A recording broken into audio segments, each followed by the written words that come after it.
รับทุกท่านเข้าสู่พิธีมอบเข็มเกียรติคุณนะครับนักกรีนเวย์ระดับเพชรคู่ใหม่ต้องบอกมีเติมด้วยนะครับให้พี่หมอเอ็กซ์คุณมะนาวนะครับที่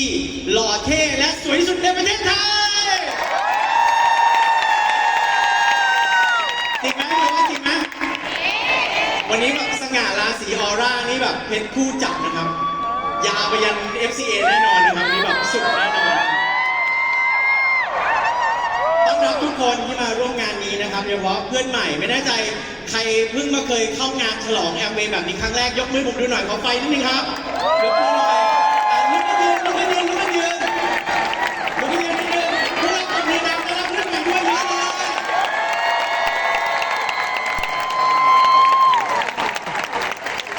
วันนี้เยอะจริงๆแล้ว